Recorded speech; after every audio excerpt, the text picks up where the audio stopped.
We are back, baby. Bone Circuit, what's going on? We are back in action. The videos are back in action. Everything's back in action. We are brought to you by Cauthorne Paper Company today.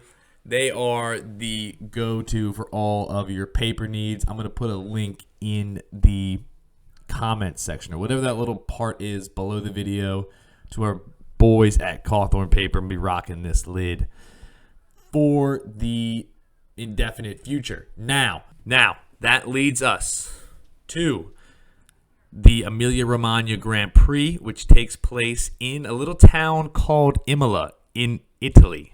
A couple facts about Emilia for you guys. It's located in the Emilia Romagna region of northern Italy, approximately 40 kilometers from Bologna. Ever heard of it? Population around 70,000. Kind of similar to Flint, Michigan, or Scranton, Pennsylvania, or Canton, Ohio.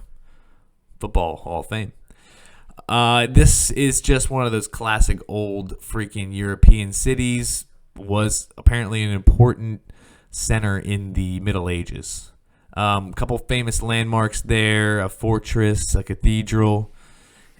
I mean, I don't know. The region is known for its high-quality food products, apparently, including wine, olive oil, and traditional Italian cuisine.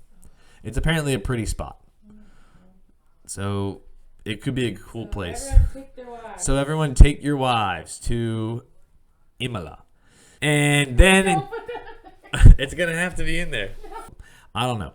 I don't know what's going to happen, but here are my podium picks. I'm going Verstappen for the win. Sainz beating Leclerc, obviously. And I'm going Leclerc in third place. So I'm thinking that apparently there's some buzz that Ferrari's going to have some upgrades coming that are going to be good. My man Max is just too nice. I think he's going to win. Sarge report time. So Sarge, I thought that after last week's performance, he would probably be outie. He's still got 0 points.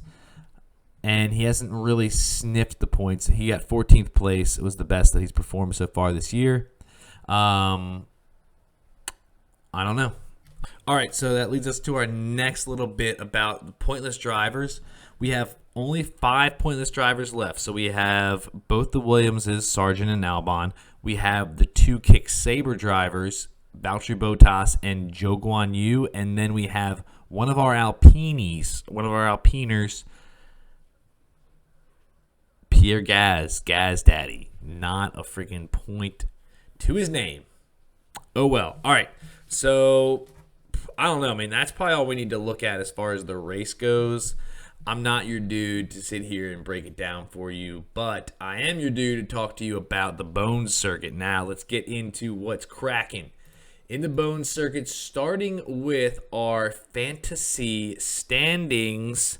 Right now, we have top 10 team. We had some big jumps last week. People used their limitless chip, and it worked out big time. So in our top 10 right now, I know you can see them, but I'm going to read them anyways. Red Slicks up into 10th. Crumb Groblin in 9th. Positive Mental Attitude is doing great. A rookie doing really well in 8th place. 7th place, we got the classic race highlights making their way downtown. In 6th place, Verkrappen. 5th place, Mr. Bones. 4th place, I Love F1 jumping up to 4th place and gunning for that top spot. 3rd place, Trey Chow. In 2nd place, he got dethroned, ladies and gentlemen, Stroll's Goatee in 2nd place now. And in 1st place by a margin of 14 points, last year's champion, No Mikey No, back on freaking top. We'll see how long it lasts. Now, as far as next race goes, I'm not going to tell you what to do. Let's go over to our man, Zach F1. He'll keep us updated on what team to play for the Emilia Romagna Grand Prix. So, like usual, I'll talk about the best team that is possible first, which still is the Verstappen Red Bull Ferrari team. The reason for this is if you had Red Bull McLaren, your cheap drivers are too bad. And I think Red Bull Ferrari still are very much the dominant constructors, like I said. Verstappen still is the best 2-times driver to have, most likely to get pole position, most likely to win the race. Yes, he didn't win in Miami, but without the safety car, he probably would have. And yes, he would have got a few more points after that. And I do think in Imola, it will be the same story with Verstappen at least. So we'll start off looking at the best team you could have with Verstappen. And this team is 113.8 million. So yes, it's only 4 people who have had insane budget increases. However, some people will have had this. So I'll show each team for everyone they can choose. However, the rest of the teams will be drop-down variants from this team, which is Verstappen, Zhou, Albon, Tsunoda, Hulkenberg with Red Bull and Ferrari. I think Albon is such a good option right now, and he's such a difference from Sargent, especially same with Zhou up from Bottas. It's not too insane of a drop down, and it's not too much of an increase. It's just about that safety where Bottas and Sargent both look a little bit more of an unknown compared to their teammates Zhou and Albon. And then of course Yuki and Hulkenberg, Haas and VCarb both looking very good. With the Verstappen as your star boy, it's a very good team, and there's no team that's going to beat a team like this. And then again, if you don't have 113.8 million, you could have 112.3, which would be just to drop Zhou to Logan Sargent. Like I've said, Logan Sargent, the best driver under 7 million.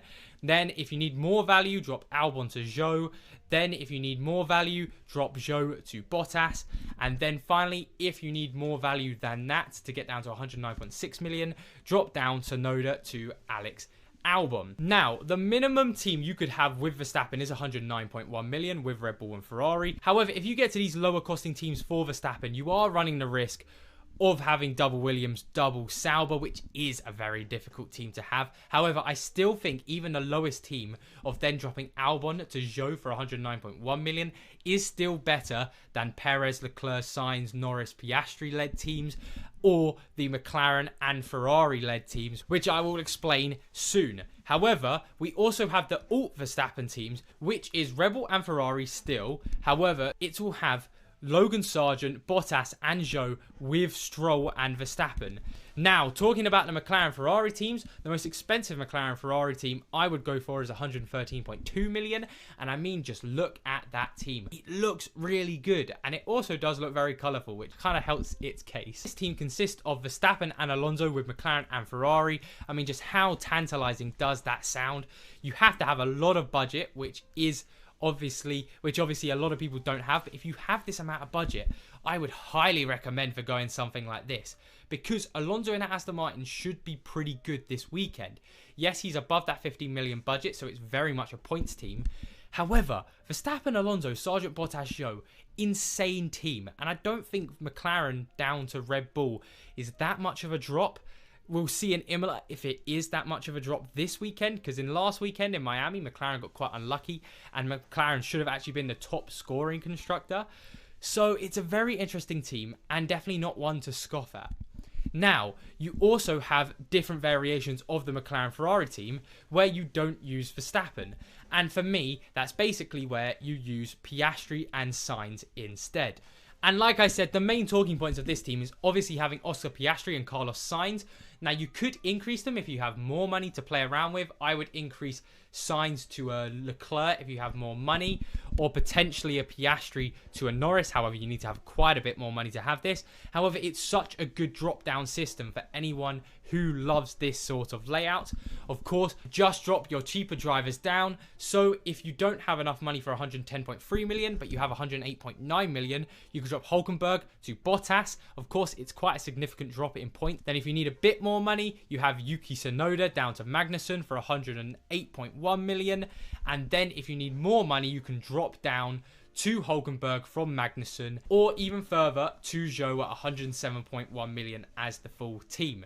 Of course, the risk of this team is not having Red Bull. However, like I've said, if McLaren do as good as they did in Miami, they technically should have been the highest scoring team by quite a margin. However, in Imola, will it be the same story? I don't think so personally. However, I think it's such a good team for anyone who needs that budget building risk, or needs that points building risk because you're a bit further behind, or you just want to try something different to the Verstappen team. This, I think, will rival the Verstappen team on points if the McLarens or Ferraris can do well with the upgrades that they've had from Miami for McLaren and Imola for Ferrari. So we'll just have to wait and see with this team. But I just think it's so interesting how many different team combinations we're getting right now. And it doesn't slow down, because obviously then we've got the normal like mid-level teams we've been talking about in old videos, which is the Perez, Norris, Piastri, Leclerc, Sainz teams. Quick update on Bingo Bones.